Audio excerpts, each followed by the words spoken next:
Hillary thinks she's got a cold. She'll be in here for taxes and take the cost test. Remember, if you haven't taken the cost test, you need to get with it. I don't know if you all know how close the term ends or not, but we've got Thursday of this week and we've got 2 days next week, and the term is over.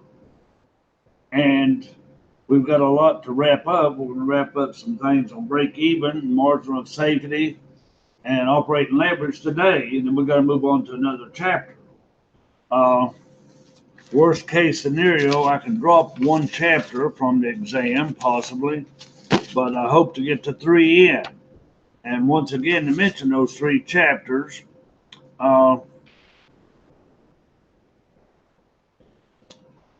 in cost accounting, I had mentioned I wanted to cover break even as test 4. That's chapter 9 for sure. And then we'll do chapter 11 for sure. And then we will hopefully get to chapter 15. But we must do 2 chapters. Now, Thursday, Monique, you remember we left here Thursday in cost accounting? Were you here Thursday, Clayton? I might have been Monique and me. Well, I took my break as usual, and I come back up here at 12:27 or 12:24 to set up and start boot up for my tax class. Clayton, you weren't here for taxes either, were you? Okay. Now, Cole and Hillary came for taxes on Thursday, but they never got in the building. See, yeah, when I started to boot up, when I came up here, I was going to boot up and for live streaming for taxes, the fire alarm went off. Well, naturally, everybody went outside. There wasn't many students, or 3 or 4 professors. That's when Hillary and Cole showed up for taxes, but they couldn't come to the building. I couldn't either. And after about an hour, about 1:30, there's a gas leak down here for the air and heat. I saw the fumes. I don't know if it was flammable fumes or what, coming around the building. But anyway, the fire department was out here, and we were all blocked in, blah, blah, came to the police. And anyhow, they must have got it stopped. They said, you can go back in the building, get your keys or books. So I came back in, locked my office, and got my Surface Pro and locked it in my office. And I got the fire truck to move so I could get out and just go home. So I don't think they let anybody back in the building Thursday either, that I know of. Now, Friday, I don't know if they got back in quick enough or not. Okay. But that's the story. There was no live streaming, there was no tax class last Thursday, and we're behind. Okay. I'll at least have Clayton here today. And Hillary said should be here, Clayton, for taxes. We've got to move on with taxes. But now, cost accounting, let's get over to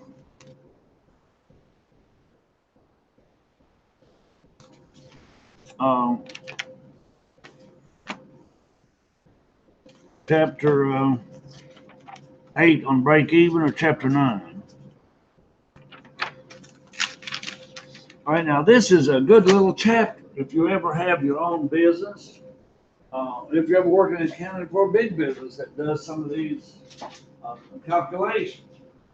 Now, we just got through interviewing 2 candidates for entrepreneur. That'd be small business. All right. Our 3rd candidate was supposed to be here today. He turned us down. I had been in meet for about 15 after that. His dad's got extreme Ohio. And he must have had the freedom his other family didn't to be a caretaker for his dad. I admire anybody who will put their family first. And he's putting his family above a career. But his kids may be grown. I don't know the story. But the 2 candidates we have, both of them would be good. And I just expressed my opinion. And we had 2 candidates. One was Neptune, one was Clark. One was Dr. Neptune. The other was Clark, Dr. Clark, something. Now, Dr. Clark is from Asheville, North Carolina. Dr. Neptune from New York. And we talked about the similarity. Dr. Neptune had a lot of confidence. And when you get too much confidence, you become arrogant. But the last statement I made there, and they just laughed at me. I said, I like Dr. Clark because he had a sense of humor, and he was witty. And I said, if he comes to the Bluefield State, there'll be a time that he needs his sense of humor. Here my provost is sitting there and the dean, and they just laughed with me. So it is good to have a good sense of humor. Good in bad situations, I guess, that helps you get through it. For example, my wife had cancer for 13 years, and I was up many a night all night, stayed in the hospital with her. I made the class, but I never griped and complained and moaned and groaned to my students or anybody, and they never knew some of that was going on with me, okay? And that's what I felt about Dr. Clark. He would come here on his good days and his bad days, and you wouldn't know about his bad days. And that goes a long way. Plus, he's more down to earth. He can go out here and work with our businessmen. A New York businessman or a New York professor, they may not be able to communicate with our people as good as somebody from Asheville. So they have to take that into consideration too. So, but that's for what it's worth. But some of these small businesses, they definitely need to break even the first year and make a good profit the second year. And that's what this chapter is about, chapter 9. Now, I told you no graphs, and we're going to look at a few problems. And I think I assigned many problems. Monique, I'm going to depend on you since you were the only one here on page 376. Did I assign you on page 377, number 11? Okay, so I've got to mark right then. I may have marked from another semester to this semester. So I'm going to bring down some solutions here, and hopefully we can finish this chapter, this period. But you got to get a handle on these calculations. On a test, you can have these formulas. On a test, it will probably be multiple choice. But on a multiple choice test, you're going to have these calculations, okay? Cost accounting is not hard if you had managerial. Clayton, you have to take managerial, don't you? And it ought to be easy for you. If you had managerial, Monique? So Clayton, managerial is easier than cost, so you'll be okay. Same with Jonathan and Co. But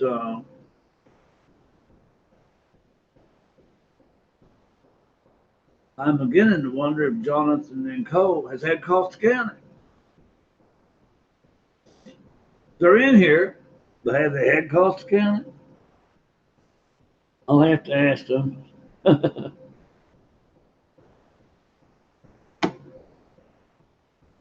Now, I know I've got solutions here somewhere for cost, but I've overlooked them, I guess. I guess here they are.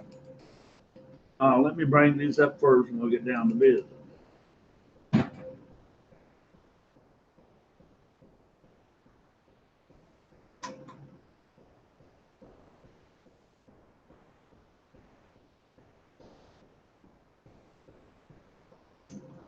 One thing about Dr. Clark, I didn't tell this committee, and they may have noticed it, I don't know. The provost and dean couldn't be on the meeting. Somebody asked him a question. If you get this job, what could you bring to our school of business? And he said, and he smiled, this is more humor. Well, from what I've seen so far, what he was going to say, in a kid's way, what he'd seen of us, he didn't have any competition. He would have a lot. So, in no way was he making it a negative or a put down. That's just the kind of person he was. I hope we get him. We'll send out reference letters on him today.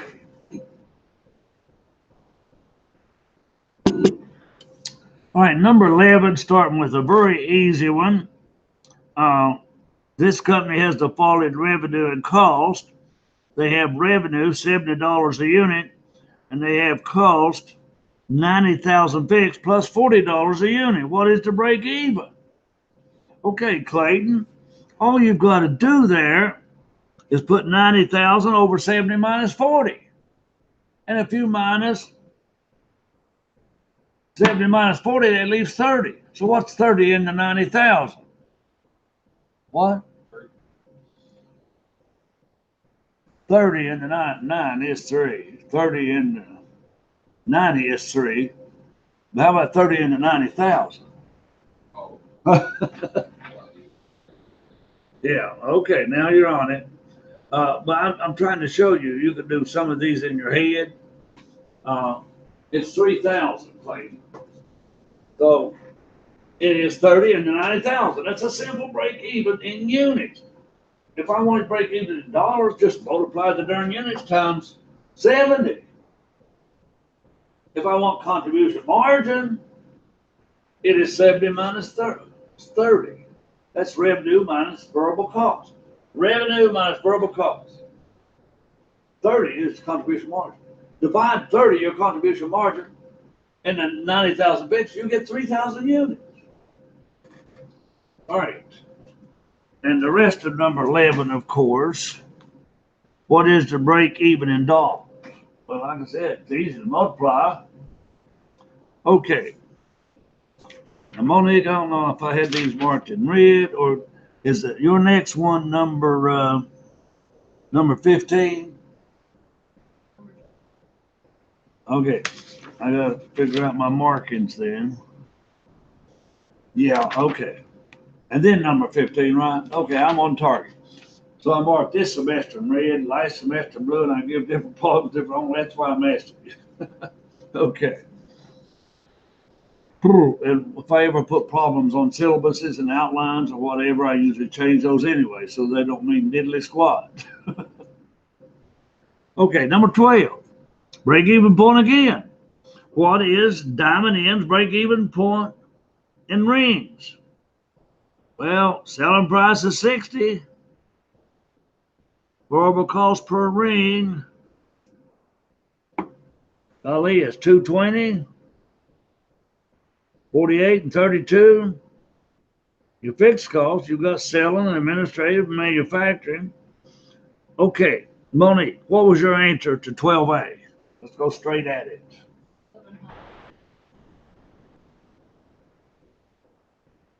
All right. Now, 1,150. Where did you get 345,000?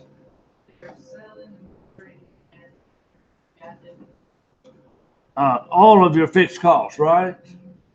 And all three together. Now, where did you get? Well, 600 is given.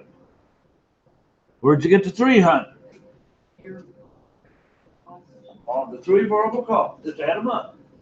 So your contribution margin is what? 300.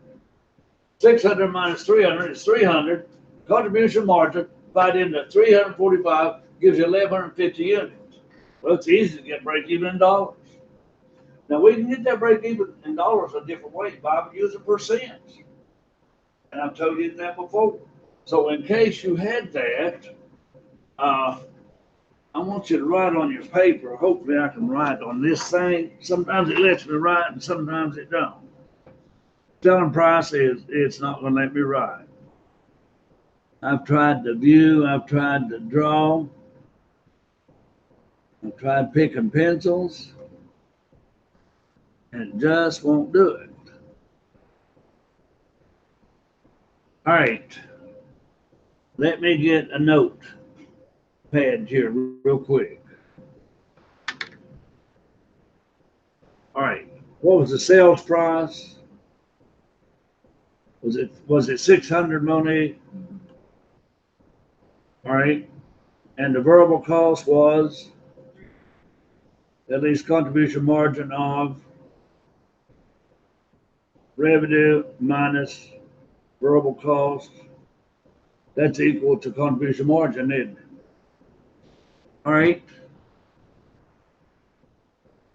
Now, if we divided that 300 into fixed cost, and fixed cost was how much?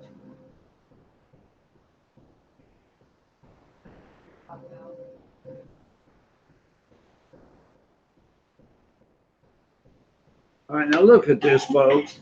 This is 100% sales price. And we divide 600 into 300, we get 50%. All right, what's that leaves contribution margin? 50%. Now, your other formula, the formula I've been telling you to always live by is break even is equal to fixed cost over revenue, sales, price, one, whatever. Let's say selling price minus variable cost. That will give you break even in units. But now I have also told you to use this as a percent. Now let's do break even in dollars without just multiplying. Okay, if this was sale price 100% and this is variable cost 50%, what does that leave? Decimal what? 100 minus 50 leaves what?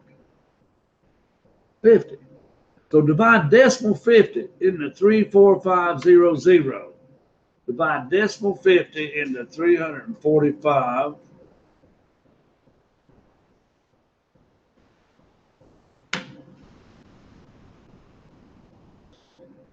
What does that give you?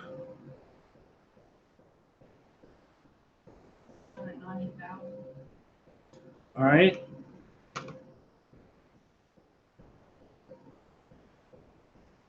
When we did number 12, and we multiplied 600 times 11, what did it give you? 609,000. That's the easy way. Well, if you didn't have these other ways, you had to use that percent. So just take your sales 100% minus your variable cost, equal contribution margin. Now change those percent. Sales been 100%. Okay, and you'll be able to calculate these any way you go at it. Have you had finance yet, Clayton? Finance, Monique? I'm taking it down. Did you do anything on break even? Okay. Clayton, it runs neck to neck sometimes with finance, okay? Huh? I think I got Yeah. it next. Okay, number 15, I think, is the next one. All right. Hamlet House makes a portable garden shed that sells for $1,800. Now we know the selling price. Now what do we have? Materials, labor, and overhead. And we've got variable, selling, administrative. We've got fixed production overhead, and we've got fixed selling. How many garden sheds must a company sell to break even? All right. Hey, did you get to work on these? Okay, now, let's just look at it real quick.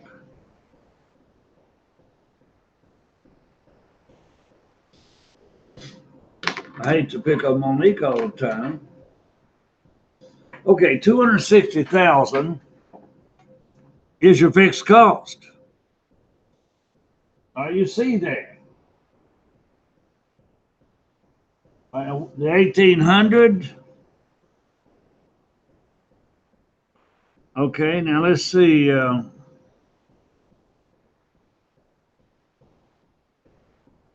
We've got this fixed. Let's see. Then we've got 200 and. Okay, Monique, this was given, right? 260,000 was given.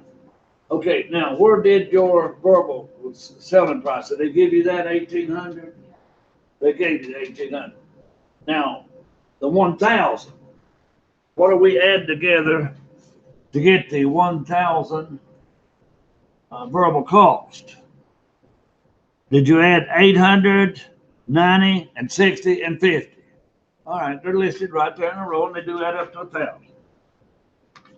Okay, B, to earn a pre-tax profit of 200, just add the 200 to the 260 and recalculate. I don't know if you want to earn a pre-tax profit of 280. Just add the 280 to 260 and recalculate. All right. Here we had to sell 325 tools. We made no money. If we sell 575, we're going to make 200,000. If we sell 675, we're going to make 280. That's before taxes, of course. Well, these 675 sheds, we stay open 300 and some days a year. You better sell 2 sheds a day. Here, you sell about 1 shed a day for the year. All right.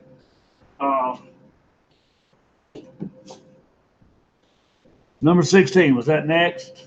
All right. Okay. Austin Automotive sells an auto accessory for $180. We know the cost.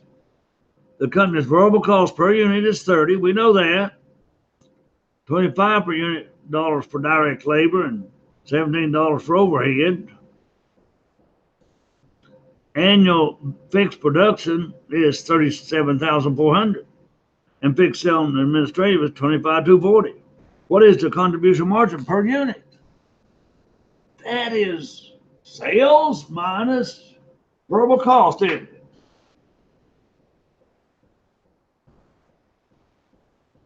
You get that, Monique? Did you get 108? Yeah. All right. Okay. Sales 180, they clearly give it. Okay, what's the 34, Clayton? Read that problem. What's that 34? Cost per unit for direct material. All right, materials, and the 25? Labor. All right, and the 17? Overhead. That's all. Variable cost. So 180 minus this cost leaves 180. Contribution margin. Now, does it give you the fixed cost? What's the fixed cost? Add the two together. What you got?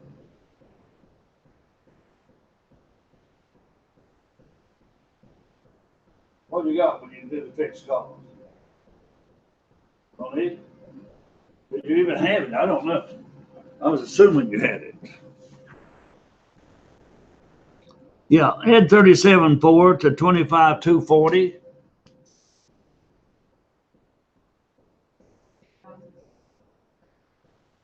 All right, now divide that by 108.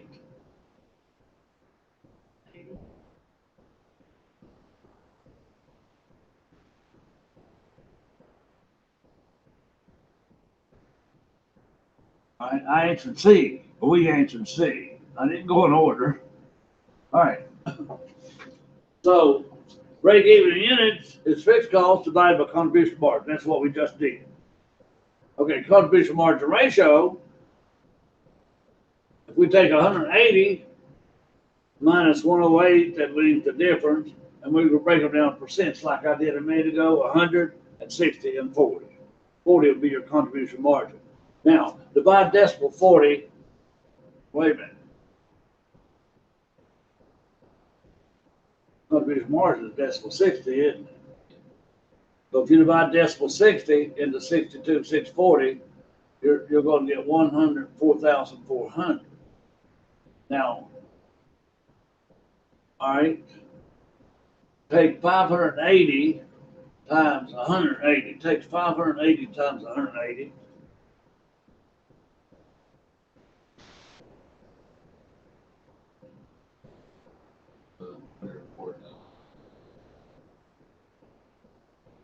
Right. Again, 2 ways to get break even in dollars. I just gave you the easy way if you have it. They gave you the way I told you a moment ago. Okay. I'm assuming now you can do break even. Okay.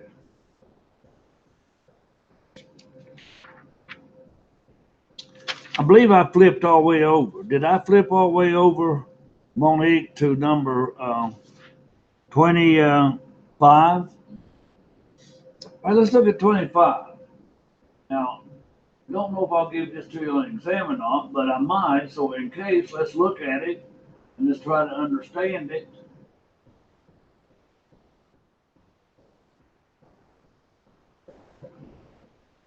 $25 is multiple products. How do you get break even? Now, if a store sells CDs and movies, they can separate the two.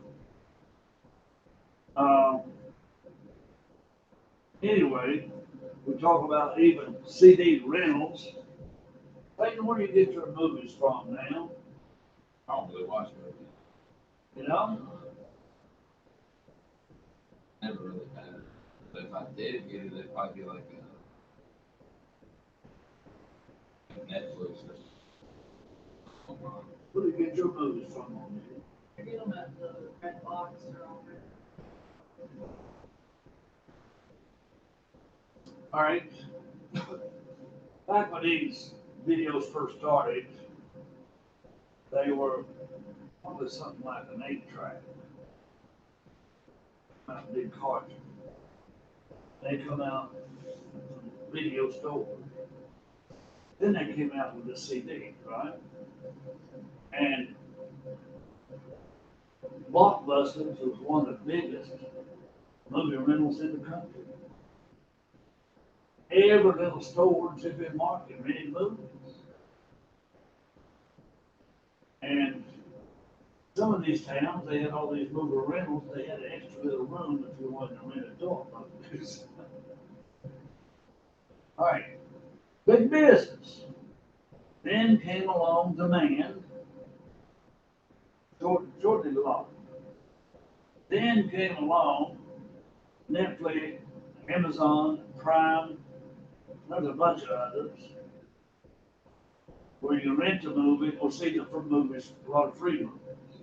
I like Netflix because they're free, they got a lot of original, they got some series and so on. My son has Prime. And then they also have a cable business. I think Mr. Malcolm Missouri has. He only pays $25. It's about 400 channels. He gets some of the movies free. He gets HBO and Showtime and all that. He gets some of them free. Not as free. They come out on it. Okay. All these businesses went out of business except Redbox. Redbox come in there at the pretty much at the beginning of the end. And because Redbox was for $1 a movie, still $1 a movie. So I hadn't read anything from Redbox in a long time, but Walmart's had them, they were convenient, so on. So you go rent a movie from Redbox. I don't know how long they're going to last either. They may be in their last days because there's so many movies on all these other places, and you can't rent them. And then there's on demand you can rent, and things about TV cables now you can go back. If you didn't watch something this week, you can go back and they have it listed. You can watch it later and record. But my cable bill, I don't like it. It's about $185 a month. But I do get land phone and I get internet. Now, internet alone may cost you $59, $69, $79. You have internet at home? Like, you know what you pay for? Like, I have internet and cable. So I think it's like around about like 130 or something, 150 or something like that. I got you have internet that stands alone. You have the internet cable and like HBO. Oh, okay. So it depends what you get with the cable. I do have two boxes, two different TVs, so I'm paying that rental. I like that DVD recorder, whatever, I'm paying that. And I guess I have a router from the cable company, I'm paying that, run mine at $280. Don't need the land phone anymore because it's cell phone. If I can find a cheaper way to get TV, then I'll get cable from some internet provider. And I think Direct TV or Dish Network, either one of y'all ever had a satellite cable? I don't know how that works. Don't know. Anyway, So here we have fixed cost, 1,800,000, if I read that right. Now the three is what? The selling price, what is the three? Look at that problem. What is the three?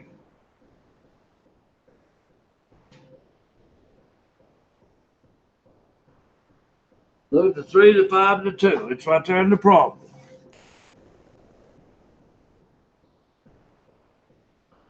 All right, what is it?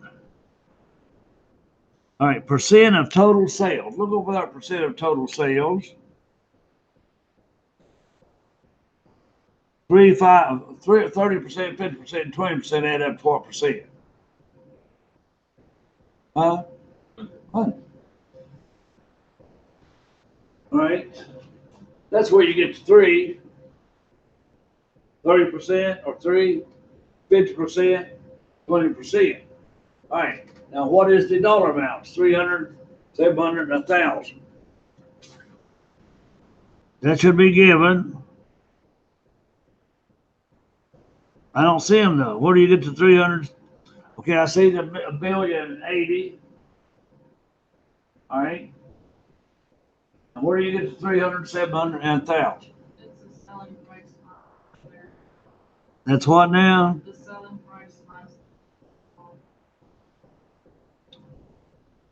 It's the two numbers subtracted. All right. That did you add up the selling price of all of them? Let's see. See, 6,000 minus 5,000 would leave 1,000. Yeah, okay. And 370,000 minus 3,000 would leave the 700. Okay. All right. So we've got the contribution margin, right? Times those percents is equal to 6,400. You got to sell 168,750 bags, okay? And if you want to break that down, 3 of those, and then 5 of those, and 2 of those. Okay, now that's the units. And what's that selling price? 2,200. All right, that gives you revenue break even 6,260,625. Revenue break even. So that's doing break even in a mixed situation. All right, that is 2 points already. Break even and break even. All right, with multiple products. All right, let's look at number 36. A new concept here. All these problems are about the same, but this is margin of safety.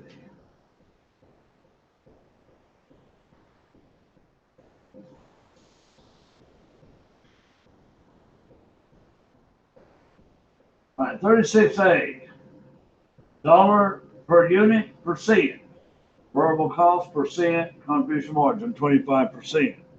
So if you're reading number 26, former Ned wants to cash in on the increased demand for enhanced, for what? Accordingly, he purchased a .com firm in Iowa. He believes his cost can be sold to an actual plan for $9.60. Variable cost would be in selling $760.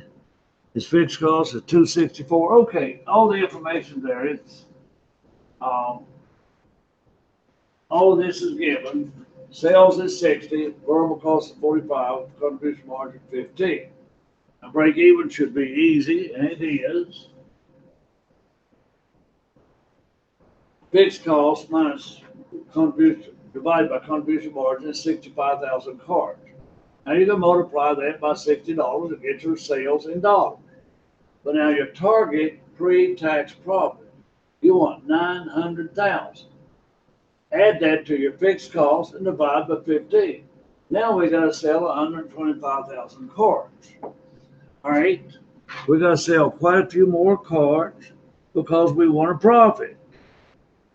And I hate that my pen won't write on this thing. It'll just highlight a little bit. All right.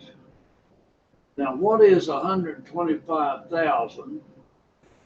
Go ahead and multiply this times 60. What's 125,000 times 60?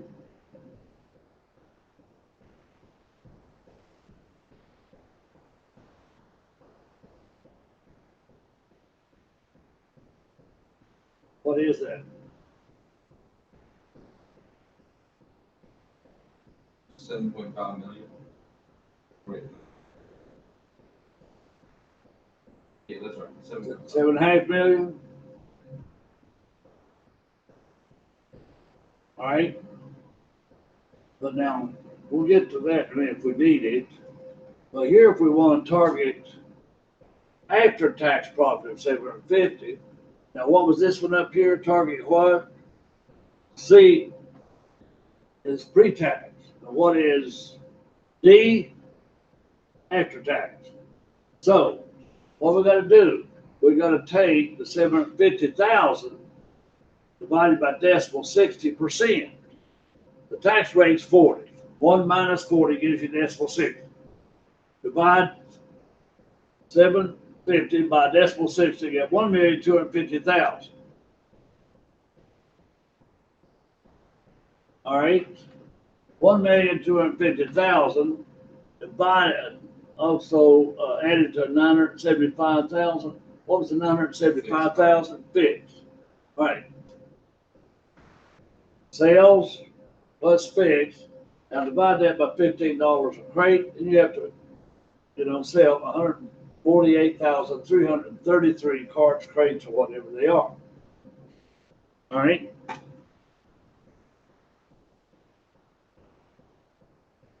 Now, selling price per unit is 60. Variable cost, this is manufacturing, labor, and selling. Add these three together, what do you get? 14, 18, 10, what do you get?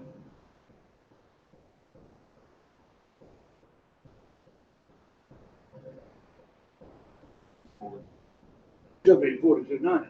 Now subtract 42.90 from 60, you get 17.10, don't you? All right. Now, this problem's still not. Number 26. I want my margin of safety. Okay.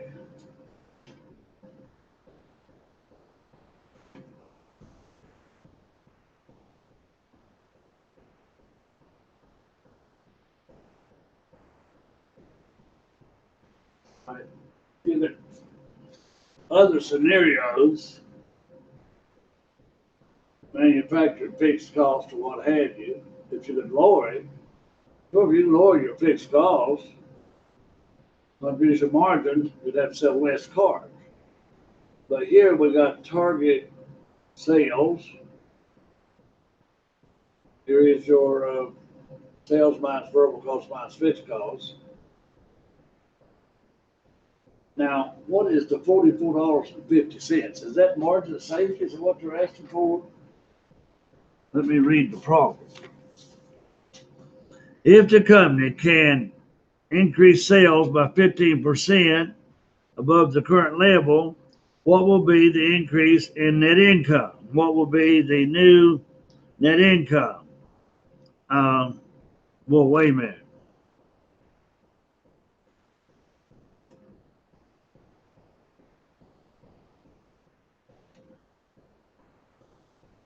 That's what problem am I covering?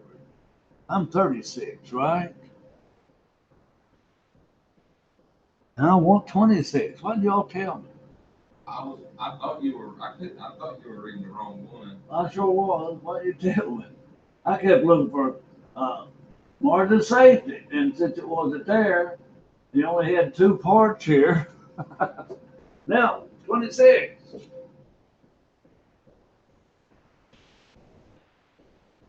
My day got started off bad. Couldn't find my keys at home this morning, so I had to pick up a fire truck key. And my office key was on it. I thought, no problem, Michelle will be in the office. Got here, Michelle taking off today. No problem, Michelle will leave her keys in her top desk drawer. They weren't there, she took them home with her. No problem, Mr. I'm also had keys, he gone. So here I've got to set up my Surface Pro for my classes. I got a 9 o'clock meeting, I'm gonna have a 10:30 meeting and pick him off. So Mr. I'm gonna call security. Later, I found out security don't have keys to our offices. Maintenance, so I called maintenance, they got over and unlocked everything. So that's why you need to have a good sense of humor sometimes. All right, and not let a bad day be a bad day. Okay, so break even here is simply 264,000, I guess divided by $2, and that gives you 132,000 bushels. Now break even in dollars, 132,000 bushels times selling price. Now bushels per acre,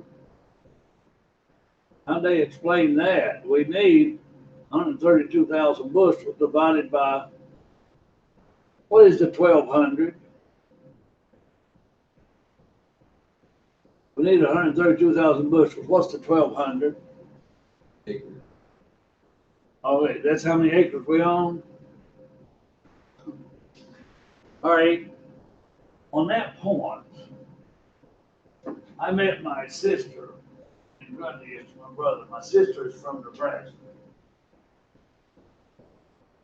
And that water that came through there, the rain, she said the cornfields had about 18 inches of sand on them. They looked like beaches when the water went down.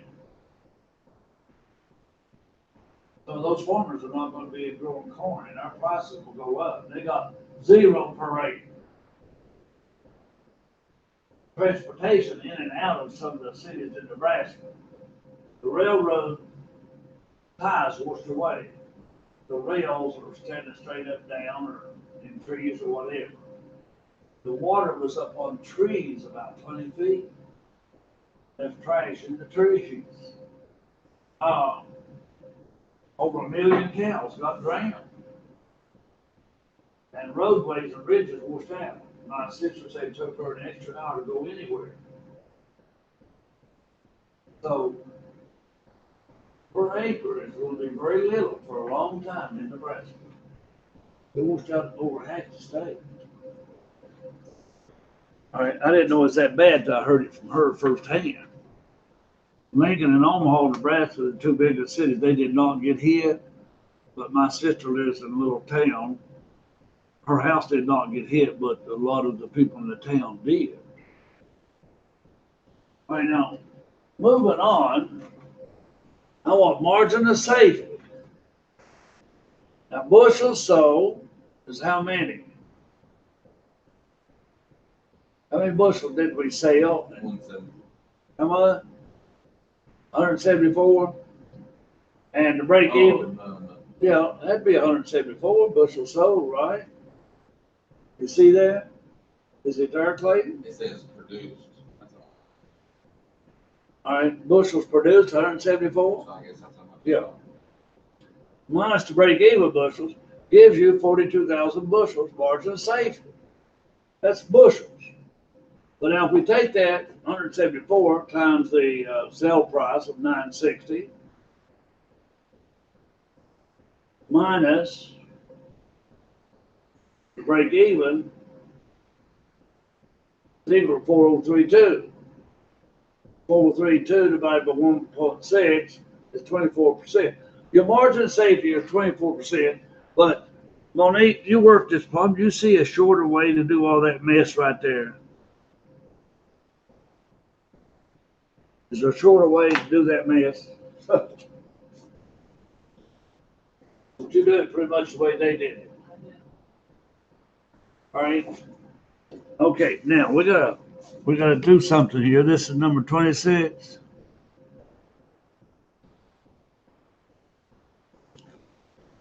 All right. So wait, hold on a minute.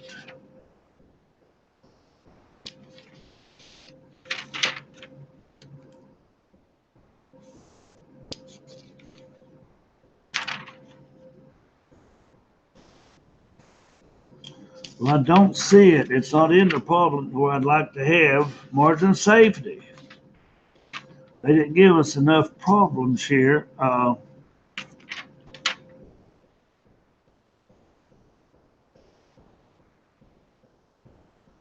They give it to you in problem, so we can't go on. I'd like to have done another problem.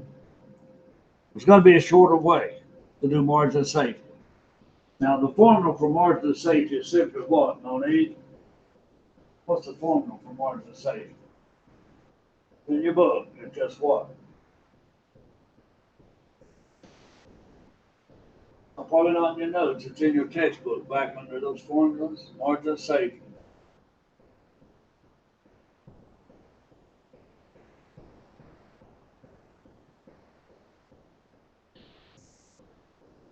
Huh? The percent or dollar, Either one, margin of safety. dollars itself, actual sell lows break even. All right. Is that what we did?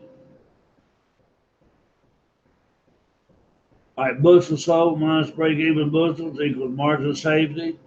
So that was in bushels, right? Is that it? That's the easiest way to get margin of safety. But there's got to be an easier way to get this 24%. Do you have a formula there for the percent? Margin safety. Wait a minute, what divided by what? Margin safety is divided by actual. Your margin of safety in units is 42,000. Divided by actual units. All right, I'm trying to find a way.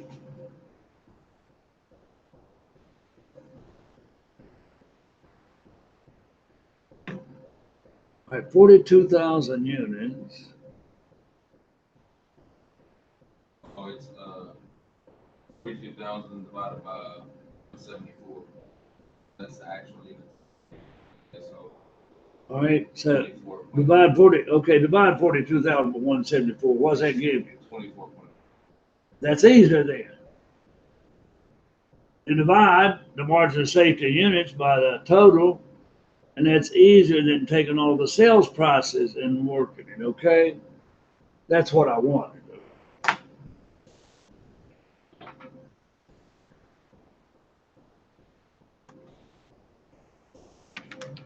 Monique, is that it? Was that all the problem for the day, Monique? 20 cents.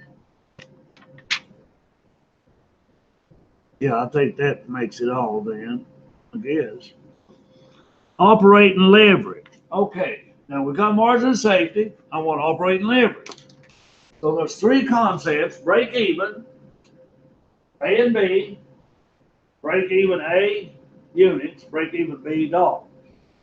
Then we got the mix, still break even C, the mixed unit.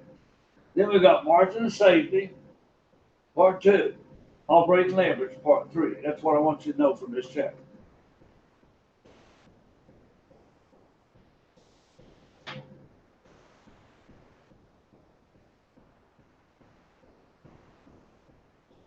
All right, let's look at 27.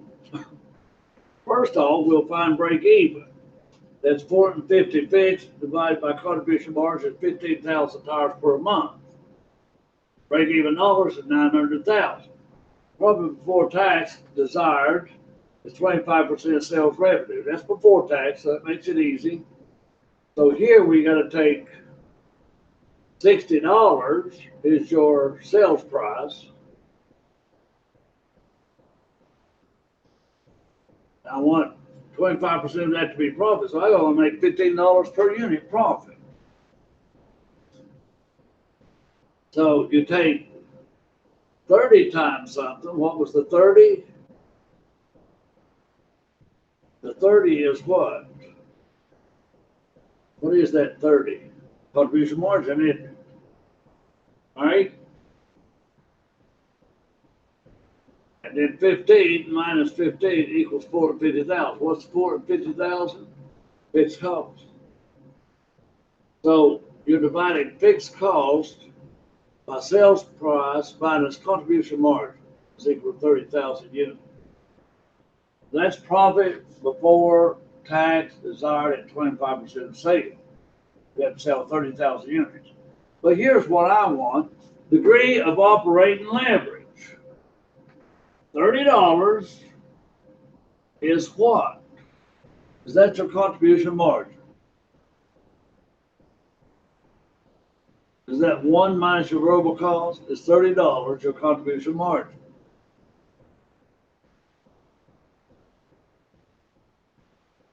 What? It has to be. Okay. So what is the 20,000 units? Read C part. C part. Now, are you going to sell 20,000 units? Yeah. Now, if you sell 20,000 units times the contribution margin, that's equal to 150,000. All right, but how are you getting to 4?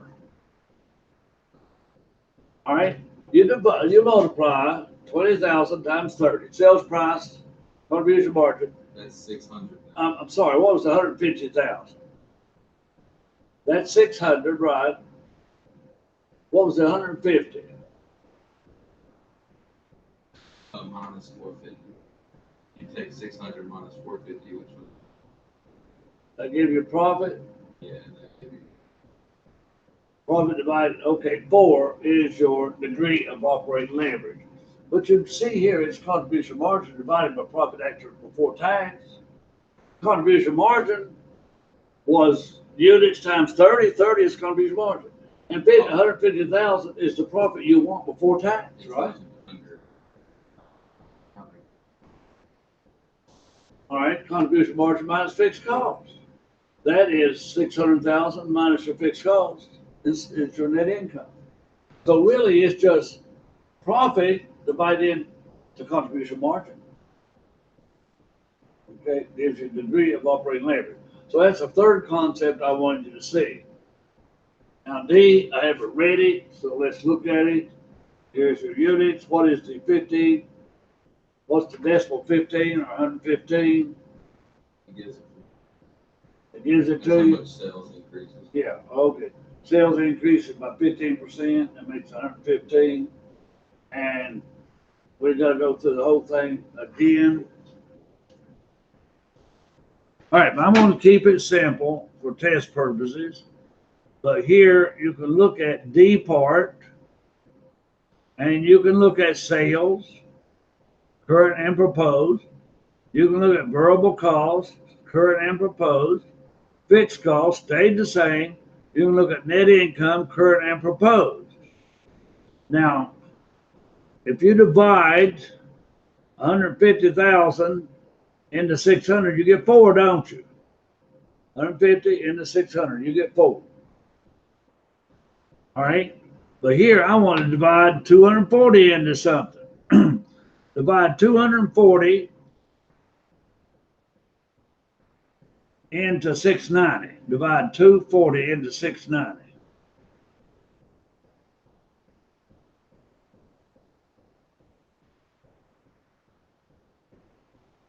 What'd you get?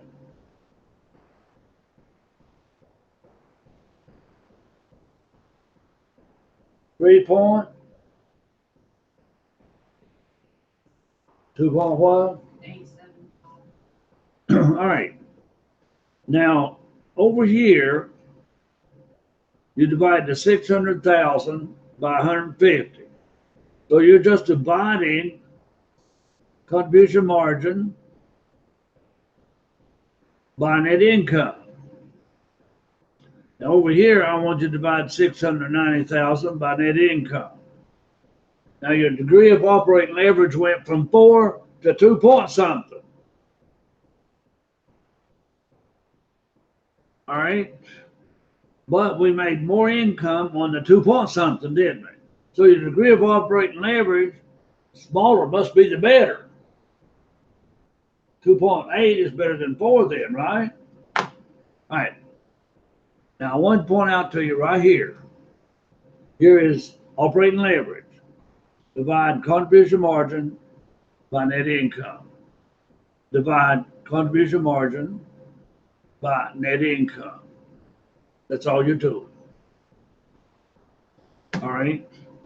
Now we got it down to, I would like for you to turn in. And please listen out there in radio land. Savannah, Cole, Jonathan, Hillary, Terry, please get this problem to me by hook or crook.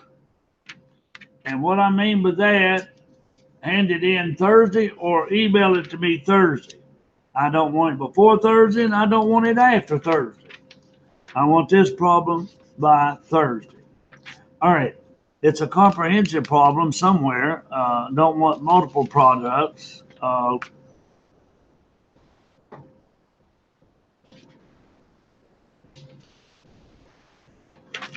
don't want graphic. All right, I want problem number 37. Problem 37, handed in Thursday. Email Thursday, text Thursday, any way you can get it to me Thursday. Now, that may be some of your exam. Now, for Thursday also, I want you to read real well chapter 11 on joint products. And we're going to call it a day, and I'm going to quit live streaming. And Monique is getting out of here, and Clayton's better stay around for another hour or so.